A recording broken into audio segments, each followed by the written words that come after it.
Jamal Carter had always believed that hard work and perseverance could break down any barrier. Born and raised in Houston, Texas, he had climbed his way up from a modest background to become a successful entrepreneur in the tech industry. His latest achievement, a stunning Mediterranean-style home in an affluent suburban neighborhood just outside Dallas, was more than just a house. It was proof of everything he had worked for. The house had all the features Jamal had dreamed of: a spacious open floor plan, a fully equipped kitchen that could host gourmet dinners, a home theater for weekend movie nights, and most importantly, a luxurious backyard with a private pool, his personal oasis. At 38, Jamal was at the peak of his success. He had no wife or kids yet, but he had close friends, business partners, and plenty of reasons to celebrate life. Moving into this upscale neighborhood should have been the beginning of a peaceful, well-earned chapter. But from the moment he arrived, Jamal felt the weight of being different. It wasn't outright hostility, at least not at first. It was the small things, the subtle looks, the slight hesitations in greetings, the neighbors who conveniently avoided eye contact as he walked by. He had experienced this before in other settings, but here, in this million-dollar community, it was more pronounced. His next-door neighbors, the Thompsons, were the perfect embodiment of the suburban elite. Linda Thompson was a woman in her late 50s, with a sharp, angular face that seemed permanently fixed in an expression of mild disapproval.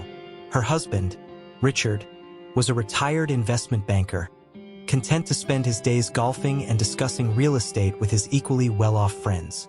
While Richard was indifferent toward Jamal, Linda made her feelings clear with every interaction, or lack thereof. The first time they met, Jamal had introduced himself with a polite smile. Linda had barely acknowledged him, offering only a stiff nod before turning away without a word. No handshake, no welcome to the neighborhood, just an air of unspoken judgment. It didn't take long for Jamal to notice how she interacted differently with other neighbors. She was warm and chatty with the older white couples, always smiling as she exchanged gossip. With him, however, her tone was curt, her body language rigid. And then, there were the incidents. Started small. Jamal noticed a slight increase in patrol cars passing by his home. He wasn't doing anything suspicious, just swimming, grilling in his backyard, or sitting on his porch with a beer after a long day. Yet somehow, he saw officers slowing down near his driveway more often than he cared to count. Then came the HOA complaints. His grass was too long. It wasn't. His security cameras were intrusive.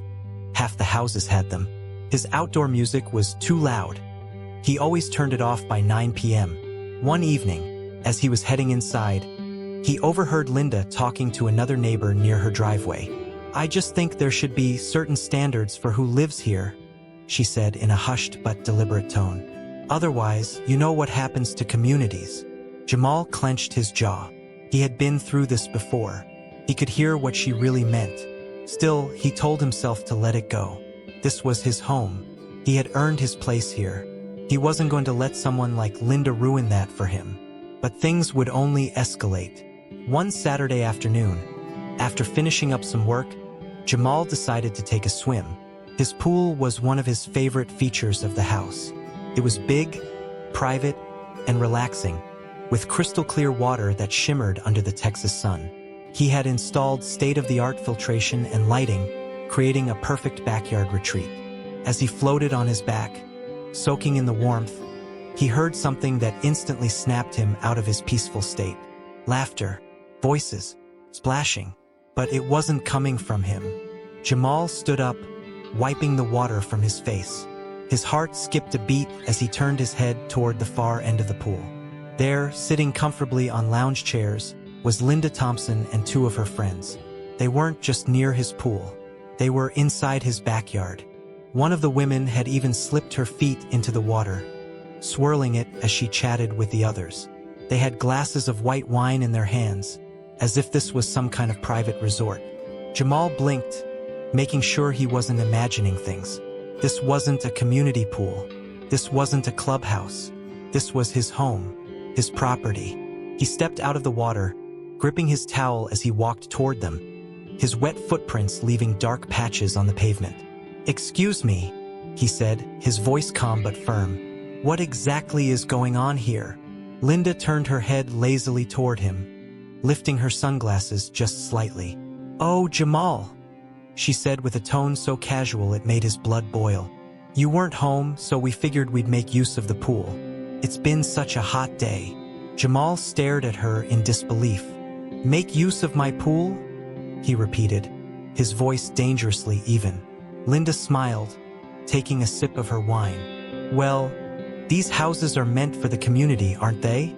She said. And really, dear, with all that space, don't you think it's a little excessive for just one person? Jamal felt something snap inside him. He had been patient. He had ignored the passive-aggressive comments, the unnecessary HOA complaints, the suspicious patrols. But this was trespassing. This was blatant disrespect. Jamal took a deep breath, his fingers tightening around the towel. He could already feel the tension rising in his chest. And that's when he decided. Linda Thompson had just pushed him too far. Whatever happened next, she had brought it on herself. Jamal Carter had experienced his fair share of casual racism and microaggressions. He had learned to brush them off, to maintain his composure, to choose his battles wisely. But this wasn't a battle he could walk away from. Standing there, dripping wet, staring at Linda Thompson and her smug, wine-sipping friends as they lounged in his backyard, in his pool, acting as if they owned the place, it was enough to make his blood boil. For a long, tense moment, Jamal didn't move. He didn't speak. He simply took in the audacity, the sheer entitlement of the situation. Linda, as if sensing his simmering anger, let out an exaggerated sigh. She leaned back into the lounge chair, tilting her head toward him. Oh, Jamal, she said, feigning exasperation. You don't have to make such a fuss. It's just a little dip in the pool. Honestly, you're being so territorial. Territorial. As if this wasn't his home. As if she had any right to be here. Jamal inhaled slowly through his nose. Linda, he said, his voice sharp and deliberate. I'm going to say this once. Get out. Now. One of Linda's friends, a blonde woman in an expensive-looking sundress, let out a dramatic gasp. Well, that was rude, she muttered, sipping her wine. Linda, on the other hand, remained completely unbothered. She removed her sunglasses and looked up at him with a mocking smile. Oh, sweetheart, she said, her tone dripping with condescension. I think you're misunderstanding something. You see, this neighborhood has always had a sense of community. We all share. We all help each other out. Jamal clenched his jaw. I don't recall sharing my property with anyone, he shot back. Linda laughed. A light, airy sound that made Jamal's skin crawl. Well, let's be honest, dear, she said, still smirking. With a house like this, don't you think it's a little excessive? A young man like you doesn't need all this space to himself. There it was. A young man like him. The implication was clear. Jamal knew exactly what she meant. In her eyes, he didn't belong here. In her eyes, this house, this success, his success wasn't something someone like him was supposed to have. And that was why she felt so comfortable violating his space. Jamal had spent years earning his way into this neighborhood. Linda, on the other hand, had simply existed her way into privilege, and she wielded that privilege with the grace of a wrecking ball. But today she had overplayed her hand. Jamal exhaled slowly, steadying himself. I'll give you one more chance, he said, his voice dangerously low. Gather your things, get out of my yard, and never come back. Linda's smile faltered, just for a second. Then, she scoffed and rolled her eyes. Oh, please, she said, waving a dismissive hand. What are you going to do? Call the police? The challenge in her voice was unmistakable. She didn't believe he would. Maybe she thought he wouldn't dare. Maybe she assumed they would take her side. The wealthy white woman who had accidentally wandered into a neighbor's yard. And truthfully, in another time, in another place, Jamal might have let it go. He might have swallowed his anger, told himself it wasn't worth the trouble. But this wasn't another time. And this wasn't another place. This was his home. Jamal didn't bother responding. Instead, he turned, walked straight into his house, and grabbed his phone. He dialed 911. "What's your emergency?" "Yes, I need to report a case of trespassing on private property," he said, keeping his voice even. "There are 3 people in my backyard who refuse to leave." Pause. Then, "Are they threatening you, sir?" "No," Jamal said, glancing out the window. Linda and her friends were still there, laughing as if nothing was happening. "But they are refusing to leave, and I have security footage if needed." "Understood, sir. We're sending an officer to your location." Jamal hung up, and then he waited. When the patrol car finally pulled into his driveway 20 minutes later, Linda and her friends were still lounging by the pool. Jamal stepped outside just as the officer, a white man in his late 40s with a weary expression, approached the gate. "Afternoon, sir," the officer greeted, nodding toward Jamal. "You called about a trespassing issue?" "Yes," Jamal said, motioning toward the women. "These 3 entered my backyard without permission. I've asked them to leave multiple times. They refused." The officer turned his gaze toward Linda and her friends, his brow furrowing slightly. Linda, finally acknowledging his presence, sat up with an exaggerated gasp. "Oh, officer, there's no need for all this," she said, placing a hand on her chest like she was the victim here. "This is just a misunderstanding. We were just cooling off in the pool while waiting for a friend." And Jamal here got a little excited. Jamal felt his fists tighten. Linda was doing what people like her always did when they were caught. Deflecting, downplaying, playing the victim. But this time, she had picked the wrong man to mess with. Jamal pulled out his phone. "I have everything on camera," he said simply. Linda's face paled. The officer, now visibly less patient, turned back to the women. "Ma'am," he said, his voice firm, "this is private property. If the homeowner has asked you to leave and you refused, that is considered trespassing." Linda opened her mouth, but for once, no words came out. "You're lucky Mr. Carter isn't pressing charges," the officer continued.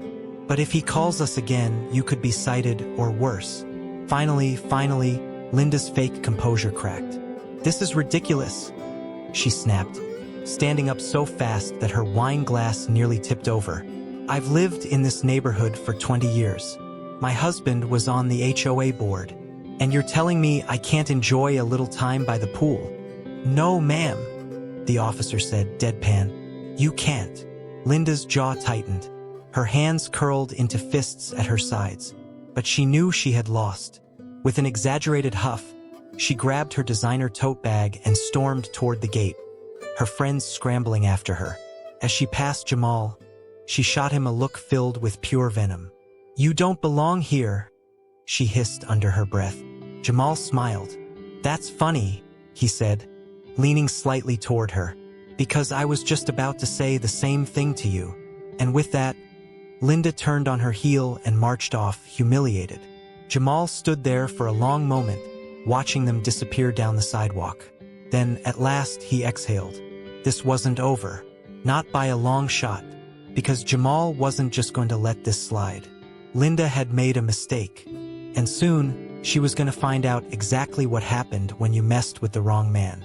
Jamal Carter had spent his entire life navigating situations like this, dealing with people like Linda Thompson, who believed their wealth and privilege granted them immunity from consequences. But this time, things were different. This was his home, and he wasn't going to let this slide.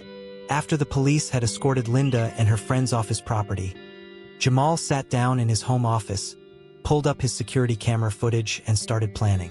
Jamal knew one thing for certain: Linda wasn't done. Women like her didn't take humiliation well. They didn't accept defeat. And she had made it painfully clear that she saw his property as an extension of her entitlement. So, Jamal decided to be ready for her next move. First, he installed additional security cameras around his backyard, ensuring every possible entrance was covered. He upgraded the system with motion detection alerts that would instantly notify his phone if anyone trespassed.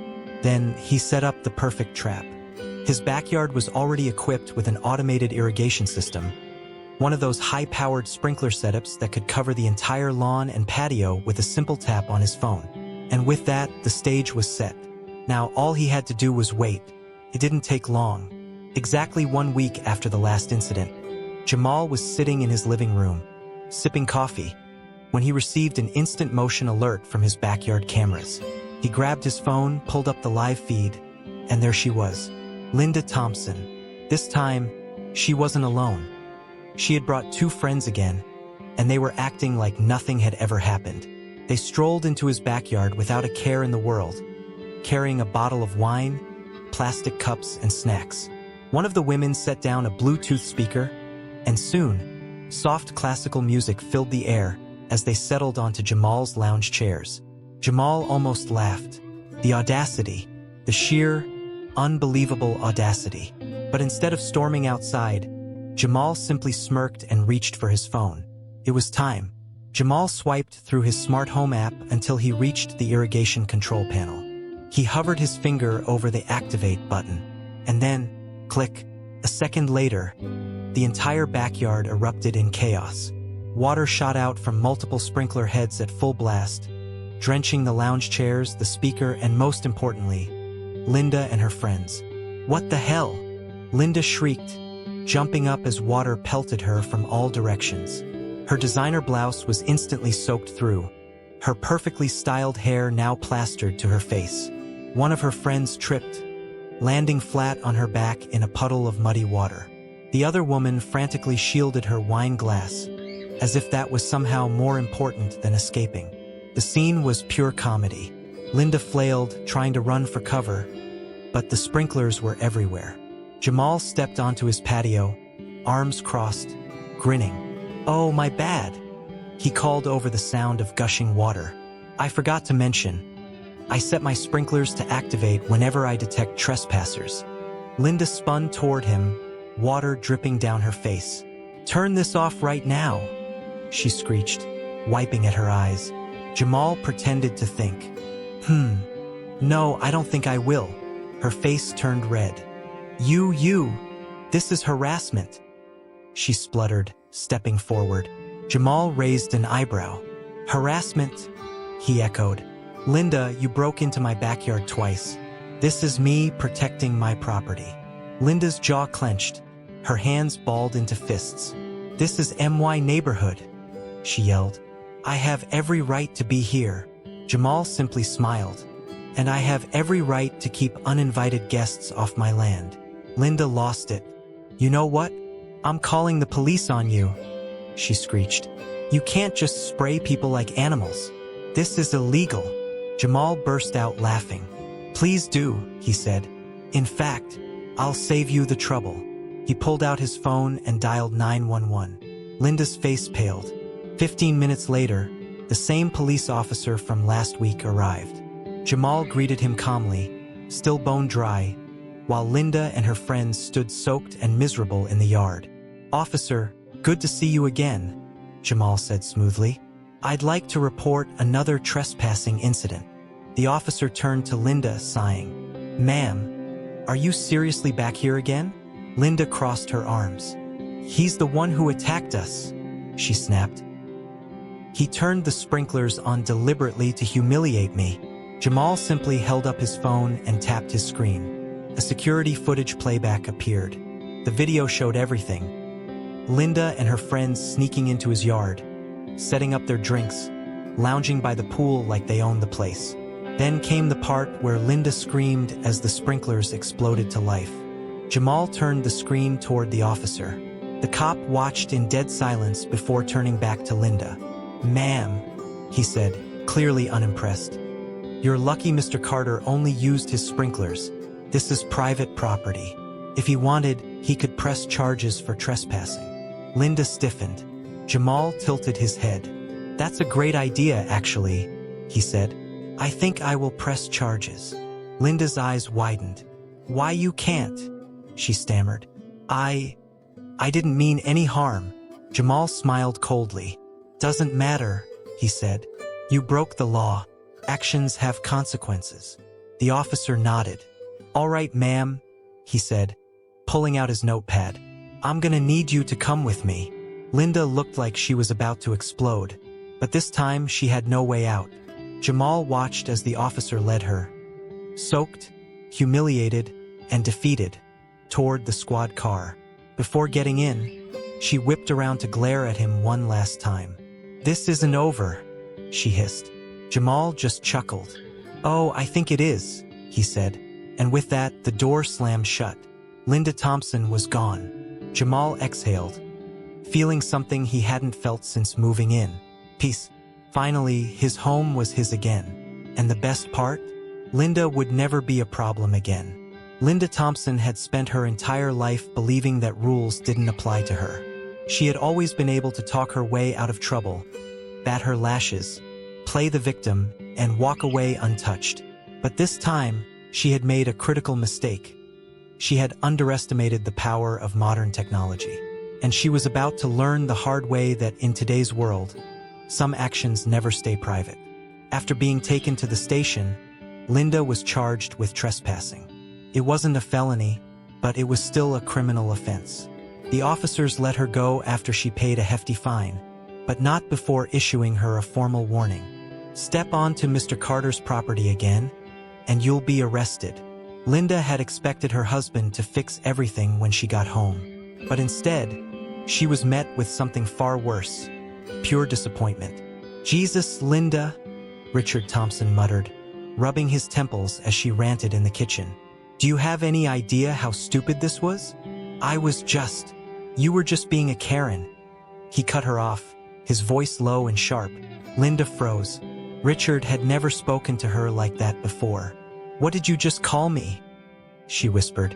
Her husband sighed, shoving his phone toward her. "You've gone viral, Linda," he muttered. And that was the moment her entire world came crashing down. #PullKaren was trending. The entire ordeal, from her entitlement to her humiliation under the sprinklers, had been caught on Jamal's security footage. And Jamal? He had uploaded it. Not out of pettiness, but because he knew the power of exposure. And it worked. By the next morning, the video had exploded across social media. It had been shared millions of times. By midday, news outlets picked up the story. Reporters knocked on Jamal's door, asking for interviews. Even national television networks reached out. And Linda? She became a meme, a living, breathing example of unchecked entitlement. If Linda thought she could escape the public humiliation, she was dead wrong. The fallout hit her life immediately. The neighborhood moms, once her closest allies, stopped talking to her. At the country club, people avoided her gaze. When she entered a room, conversations went silent. Even her so-called friends, the very same women who had lounged by Jamal's pool, turned their backs on her. "We can't be associated with this, Linda," one of them had said over the phone. "It's just not a good look." And at the next HOA meeting, Linda wasn't even acknowledged. People who once idolized her now whispered behind her back. The only thing worse than being hated? Being irrelevant. While Linda's world crumbled, Jamal's thrived. Neighbors who had once been distant suddenly came up to shake his hand. "Man, I saw what you did," one neighbor said with a chuckle. "That was brilliant." People he barely knew offered their support. "Jamal, I just wanted to say, thank you for standing your ground." He was no longer just that black guy in the big house. He was the guy who shut down a racist Karen. Even local businesses reached out, offering him free services just to show solidarity. And the best part? Linda Thompson never stepped foot near his property again. Weeks passed. The online storm raged on, but eventually another scandal took its place. But for Linda, the damage was permanent. Her reputation? Destroyed. Her social status? Gone. Her power over the neighborhood? Stripped away. One night, as she scrolled through old Facebook posts, she found herself facing a painful truth. She wasn't a victim. She wasn't wronged. She was just a woman who had pushed too far and finally paid the price. And for the first time in her life, she had no one to blame but herself. For weeks, Jamal Carter had watched his once hostile neighborhood change before his eyes. Ever since Linda Thompson's downfall, people had started treating him differently, not with pity, but with respect. And he knew exactly how to celebrate. By throwing the biggest pool party this neighborhood had ever seen. Jamal spent days planning the ultimate summer bash. He printed invitations and dropped them in mailboxes, sent emails, and even made a Facebook event. The invite was simple: pool party at Jamal's. Bring your swimsuits, your good vibes, and your love for cold drinks. Everyone's welcome. Well, almost everyone. There was one name missing from the guest list, and everyone knew it. On the day of the event, Jamal's backyard transformed into a summer paradise. The pool shimmered under the afternoon sun. Music blasted from high-quality speakers, and the air smelled of grilled burgers and sizzling barbecue. Neighbors who had never spoken to Jamal before showed up with beers, side dishes, and wide smiles. Kids splashed in the pool. Parents laughed together. Even people from other blocks stopped by after hearing about the event. For the first time since moving in, Jamal felt at home. Then she arrived. Linda Thompson stood at the entrance of Jamal's backyard, her arms crossed, her lips pressed into a tight line. She was dressed for the occasion. A designer swimsuit, oversized sunglasses, and a sun hat pulled low over her face. It was almost funny how hard she was pretending that nothing had happened. She cleared her throat loudly, as if expecting someone to roll out a red carpet for her. But nobody did. Instead, a group of women by the pool, her former friends, glanced at her and started whispering. Jamal, lounging on a pool chair with a drink in hand, raised an eyebrow. "Linda," he said casually, "didn't expect to see you here." She forced a tight smile. "Well," she said, lifting her chin, "I figured it's a neighborhood event, and I'm part of the neighborhood." Jamal took a slow sip of his drink. "That's interesting," he said, nodding toward the banner above the patio. Linda followed his gaze. A massive sign stretched across the backyard, printed in bold, capital letters. "Welcome to the party, everyone but Karen's." The crowd burst into laughter. Linda's face turned beet red. "You can't be serious," she snapped. Jamal grinned. "I mean, you weren't invited," he said. "And after everything that happened, I figured you wouldn't have the nerve to show up." Murmurs rippled through the party. People were watching her, waiting to see what she would do. Linda's jaw tightened. She glanced around, looking for support. But the women who had once followed her around like royalty now avoided eye contact. Her husband, Richard, he wasn't even with her. She was alone, completely, utterly alone. For the first time, the realization hit her like a freight train. This wasn't her kingdom anymore. Jamal wasn't an outsider in this community. She was, and there was nothing she could do about it. Linda clenched her fists, standing there for a moment, seething. But she wasn't stupid. She knew when she was outnumbered. So, without another word, she turned on her heel and stormed away, her expensive sandals slapping against the pavement. As she left, someone whispered just loud enough for her to hear, "Damn. Looks like the queen just lost her throne." The crowd laughed. And just like that, Linda disappeared from the party, and from the neighborhood social scene for good. As the sun began to set, Jamal leaned back in his chair, watching people mingle, dance, and enjoy themselves.